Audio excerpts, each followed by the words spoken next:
Hello, good morning. Good morning Negros, good morning Bacolod. Kung kisa may aragid bisis nga ginakapoy kita magbangon. Sa temprano pa kita katulog, ginakapoy kita magbangon. May araman bisis nga aga pa tagabangon.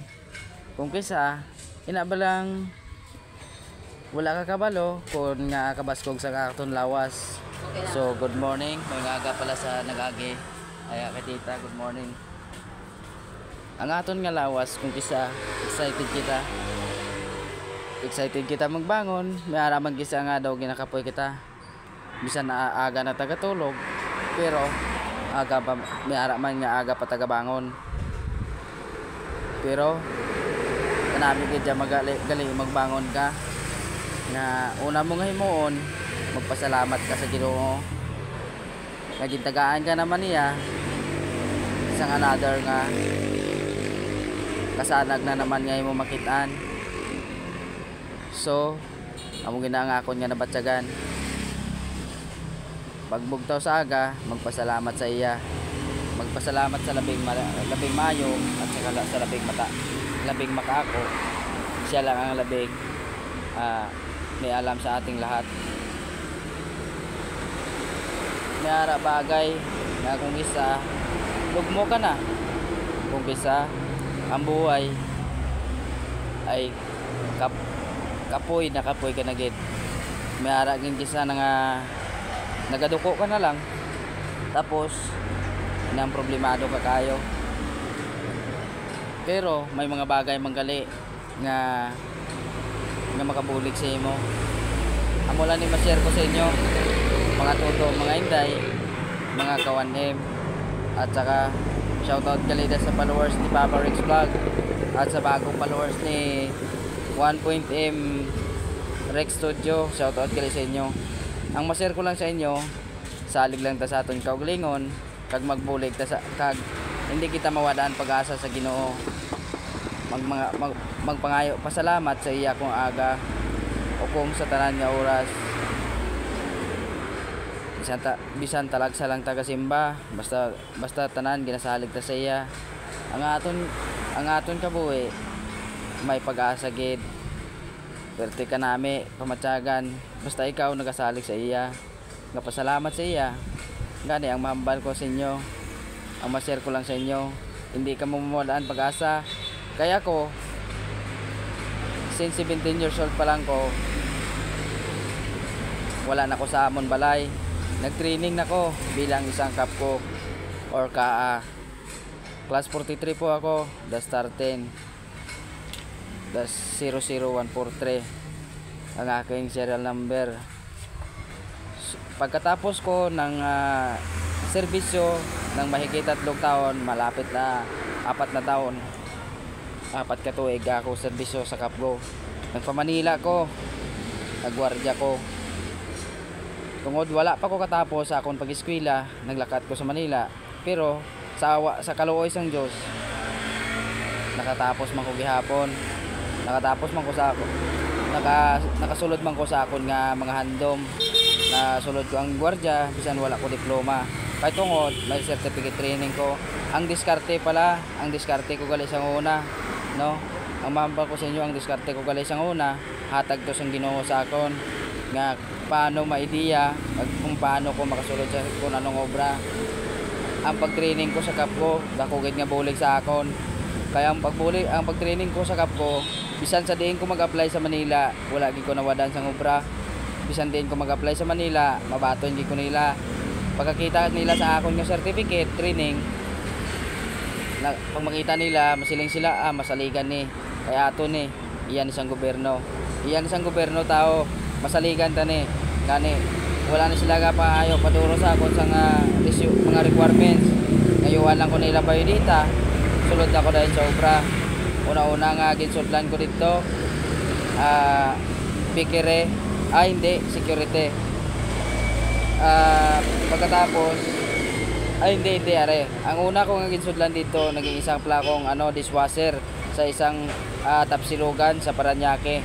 Ang nagdala gali sa akon sa Maynila, shoutout gali sa iya. Hindi ko ginasamalimtan ang pagbulig niya sa akon. Ang nagbulig gali sa akon dito sa Manila pagagto si Banjilin Malalay. Shout out sa imo. Mayong aga sa imo. Madamo gid nga salamat sa imo pagbulig sa akon. So pagbulig niyo sa akon perti ginakadako. Nagpasalamat gid ako sa iya sang sobra. So mula na ipadayon ko akon istorya nga ang pagdala ni Banjilin sa akon sa Manila dako gid nga bulig. Bisan wala ko diploma pero wala gid ko nabudlayan sa akon obra. Kahit bisan din ko mag-apply sa Manila, nakasulod gid ko. Basta una-una ko nga obra na dumduman ko sang 2016 man 2017 ang una kong obra sa Manila. Naging isang dishwasher ako bago ako pumasok sa isang gwardiya. Pagkatapos, nagka-problema. Ay hindi pa ko gali nagsulod sa isa ka gwardiya. Bali nagsulod pa ko gali sa isa ka painante sa mga bolts ang mga barko.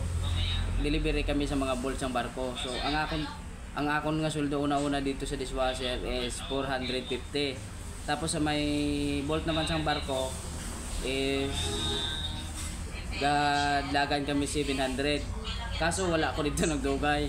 Ang sa may dishwasher to nagaling ko dito. Samtang wala pa ko nakakita sa obra, ang sa may dishwasher dito nagapadayon ko dito. Kaso amo ni ganing istorya, kasulubong nga istorya kahit siyempre. Ang akon to nga upo dito, ako nag-duty. Tapos ang mga upo naman naman sa boarding house nag-iinom sila. Hasta ang upod ko, ang pinakasubo, ang bago lang ito bala nga nalubong. Rest in peace and puriya padam ko lang sa iya. So, kay ito, Ruel Ariola, utod na sa ni Banjilin Ariola, sa nagdala sa amon sa Manila. Balidukan kami na nagpa-Manila. So ang masakit lang dito kay nagkwanto sila gali na ginamot wala gyud ko kabalo kay ara ko sa duty ko sa may hulugan sa may dishwasher. Tapos pagkalabot na gintawagan ko ni Banjilin nga nagkaginamo ko no sila. May lang ara si Banjilin wala sa may napatay sa ila. Pero ang akon nga upod nalipong gid paglabot ko. Wala naman to ang amon mga upod sa boarding house. Naglinayas na sila. Ang upo naman sa boarding house dito, sila day Michael Estilioso at sila ni John Mark. Ang utod ni John Mark, ang nabiling dito, ihubog na tulog. Naumpuan naman to itong si Ruel. Ruel na umpuan, gibugbog ito si ang utod ni John Mark. Mayo kanay kay wala sang kutsilyo. So amo na guys ang akong istorya sa akong nga life. So may ara pa may padayon ta pa. Pagkatapos ito guys, naglisensya na ako, kamahalin ako sa akon nga ginaobrahan. Naglisensya ko ila nanay. Do hindi pa ako pagpasugtan nila. Kaya bal nila sayang ko no, kaya nabuutan sila sa akon. So siyempre, wala ko mahimo guys, kay samtang nagobra ko ila nanay sa dishwasher, nag-apply na ako sa iban. Sa tulong ni Ate Silene. Ay hindi nag-apply ako dito kay sa tupad lang namon bali may ara to nga delivery pa gigili guys sa mga SM supermarket. Labot kami sa Baguio mag-deliver. So dito pa lang 700 ang sweldo. Dito gali sa mga bolto gali sa barko, nag-training lang gali ko dito, wala ko gali nakasulod.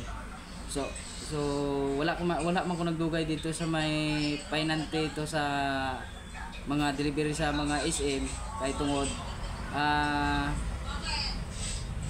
naglain akon dyan, nagkuto ito. Di siyempre, daw kalain bla guys, kay kabasa gid lang akon nga secret, nga hindi ko napagambal kay base may nagkakaon. So wala na, nag-chat lang ko nga sir, hindi ko na mag-duty kay lain sa ako ng batsagan, base bla maka to sa salakyan, kabalo na ka muna sa nga akon nga ginatumod. So muna na guys, nga pag-chat ko dito, pagka-report ko sang aga, wala na ko gid pa duty. Kaya hambal daw ko nang lanon gid ang tao. At saka nangita na gid sila kuno ya sang tao. So wala ko choice, ginatag na lang nila ang sweldo ko, sobra 3,000. So amo na to, naman si Tasilin sa akon nga pasudlon ako sa sobra ni Kuya Alan, bana na ni Tasilin. So nag-try ko training dito guys sa basta sa mga bolt na sa barko. So nag-try ko dito training. Sa sobra katagal guys nga ulat-ulat ko sa akon nga sapahan nga driver. Ginambalan man ko ni Michael nga base gusto ko na magwardya. Sambalya, apply ka sa amon. Amba ko paano uniform, wala pa ko uniform. Ambalya sabat na sang gwardiya, ibuhin lang kada suldo. So nagsulod ko guys sa amon nga agency. Sulod ko dito sa Manila sa may Kamuning. Ang una ko nga destino guys is Bulacan. Bulacan din ang destino ko una guys. First time ko dito ng destino Bulacan. Mga buong buo ko guys nakaganyan pa na nang kahit nasa military tayo tungod nga daw paano ba? Medyo kapag ang tulo lang bukdan may isa to gani ka sundalo nga nagpalapit sa akon. Nagambal sila sa akon nga imo nga tindog pang sundalo ko sa una no. Amba po kap ko sir sa una proud kap ko guys hindi ta magkauya kung shout out sa mga nagkakap ko saludo ko sa inyo kay tungod grabe ang training sila yan ang mga nagasuya-suya dyan training ka muna na bago ka magsuya sa muna na pagka siling sang army to nga nag ano sa akon na gambal nga sundalo sabi niya surya na kami to guys so pass na tayo dyan so makikita ko sobra ba po isa katuig to sa kuan sa Bulacan in-check yung amo ko doon at saka umalis ako doon guys so pass na lang yan guys basta mahaba at saka napunta ko sa kay Rachel Paborada shoutout sa imo pre madami mo yung salamat sa imo ng pagbulig nagsulod man ko si Lubak suyaan pa ko ni Obet shoutout sa imo Obet de la Cruz suyaan niya ko guys suyaan niya ko gamay daw ko wala ya pa nakita nga ako resume gamay daw ko guys gamay daw ko bala sa ako musulod ko gwardiya gamay ka man amo na istorya i-share ko ni sa inyo kay ini mas malupit no ang bala niya ko nga gamay man kam sulod ko sa gwardiya ang bala sa akong pagkakita sa resume ko guys ang akon nga background sundalo dito sa kapalungo sa sakon una suya sa sakon shoutout sa imo Obet de la Cruz shoutout sa imo suya sa sakon pero nung nakita niya ako guys pina-duty niya ako sa Tondo pina-duty ako sa Binondo wala akong problema kahit na 24 hours 36 hours na duty hasta nga umabot kami guys nag-inaway na kami kay na ano to natuyawan to sa may Tondo sa ginadutihan ko sa mga factory ng Ima so akon mata do hindi ko bala mamuklat kay ito siyempre natuyawan ganita kay nasipa tas ang di mayo so hindi yan ako pagbuyan wala ya pa kung ipa-duty ako duty ko gyapon pero hasta nga nag-duty ko duty hindi ako pagbuyan hasta nga nag-inaway kami nagtawagan kami sa cellphone na amuniya mo to hasta nga wala na ako nag-duty siya tapos pasensya na guys nagagyatanay kami to nga kwan nga may naaway kami kasi siyempre sino naman 24 hours 36 hours may ginabatsyag ka pa ang balya padala niya kada yon 12 oras lang duty mo tapos ang balan tapos pa duty ka 36 hours kaya mo na may ginabatsyag ka pa sobrang napaumod lagi ko guys sobra mo kapuot kung kisa ginalapa ka natin tao gani time to control and kung daw lapas na sila sa para sila kay kung sobra kakabuot lapakon kanila so amo na guys naginaway kami hasta nga naginaway man sila ni Ma'am Gina kay si Obet de la Cruz gali isa ni ka-operation manager ni Ma'am Gina sa una so nagkuha sa nagobra sa kagulingon niya agency kadugay siyang kadugay ginakontra ni Ma'am Gina hindi ako pagbuyan guys kay gusto niya dito ko sa iya kay hindi ko siya kay ang batasan niya di ko kaya so nagnaway kami to hasta nga dito nagkagyatanay pa kami sa opisina kaya niya ko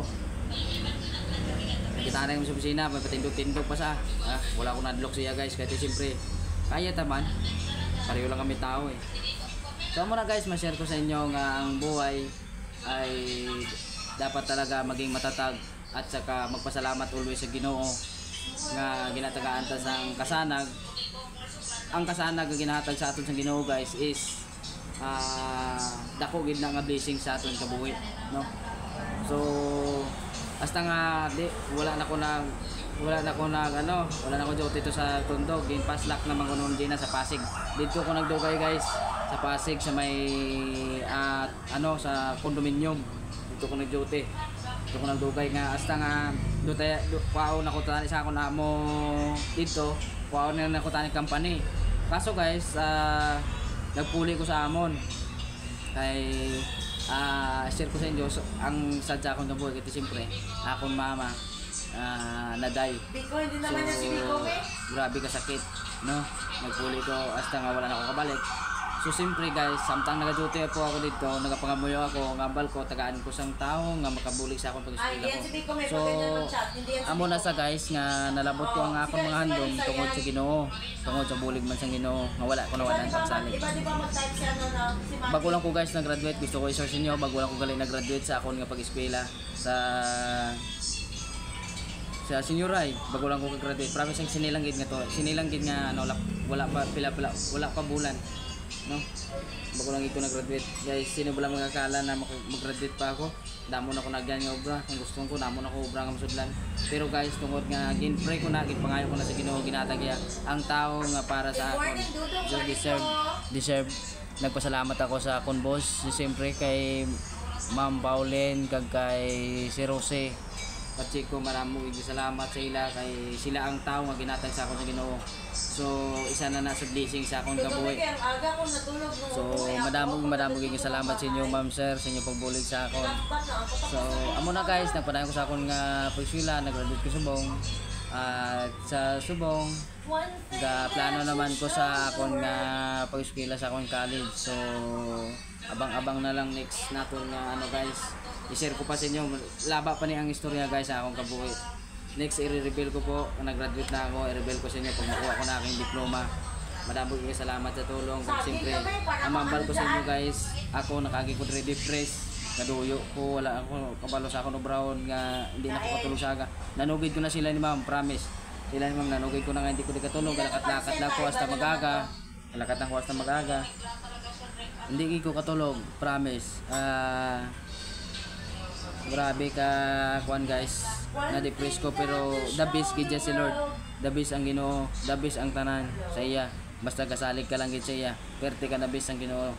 Muna guys, mambal ko sa inyo, kung na-depress man kamo, nawalan ka mo ng gana, pray lang kamo kay si Lord handa gid magbulig sa inyo. Si Lord handa gid magbulig sa aton. Amo na guys, basta ang Ginoo the best para sa akon. Sa mga dreams ko, isa na sa mga natupad niya, gintupad niya ang mga pray ko. Magkaroon ako ng sariling motor, magkaroon ako ng trabaho, at magkaroon ako ng boss na magpapara sa akin. So siyempre guys, nag-graduate na ako. 3 years ko sa boss ko guys, nagtrabaho nga nag-eskwela. So perte ka na best ang Ginoo guys. Promise, mambal ko sa inyo kung may problema kamo, hindi nyo pag ipalapit sa ibang tao. Kung daw hindi man lang makabulig sa inyo, sa pamilya nyo mismo magpalapit ka mo, yan ang makabulig sa inyo guys. So madamog inyo salamat sa inyo paglantaw. Basta the best ang Ginoo, the best ang Ginoo para sa akon guys. Amo lang na, kung depressed ka mo, palapit ka mo sa Ginoo, magpray lang ka mo, hindi ka mawalan pag-asa, balang araw malampasan nyo rin ang inyong problema. Salamat sa inyong pagpanonood. Ako nga pala si 1.m Studio, 1.m Rex Studio, at si Papa Rex Vlog. Ang tunay ko po ay Rex Marcon Ganaganag na nagsishare ng aking buhay sa aking studio. Maraming salamat sa inyo. Kita-kits tayo next video. Maraming salamat. I love you. Bye-bye. Huwag kalimutan mag-follow, mag-like, and share sa ating videos. Kung nagustuhan yung istorya natin, may part 2 pa to. So, pa-react na lang, pa-follow. Maraming salamat po sa inyo. God bless mga kailonggo. Shoutout po Bacolod City, Negros Occidental, City of Smile. Shoutout po sa inyo. Maraming salamat po. Mga kailonggo, Iloilo, shoutout po. Sa lahat po, Luzon, Visayas at Mindanao. Maraming nga salamat sa inyong paglantaw sa akong videos. Share sa akong kabuhi. May part 2 pa ta, mga idol. Sa aton kabuhi, i-share ko pa sa inyo kung ano ang naagyan ko sa akong kabuhi. Subo nga ari na to sa taong panahon. So maraming salamat, kag salamat Ginoo, salamat Lord, thank you Lord sa blessings nga nagabot sa akong kabuhi. Kapay pang tanan nga tawo nga nagalantaw sa akong video, safety sila tanan sa ilang kalagayan kung sa din man sila nga lugar. Lord God, ikaw nang bahala po sa ila, maghatag sang safety first kag blessings sa ila pang adlaw-adlaw. Madamo nga salamat. In Jesus name, amen. Bye-bye.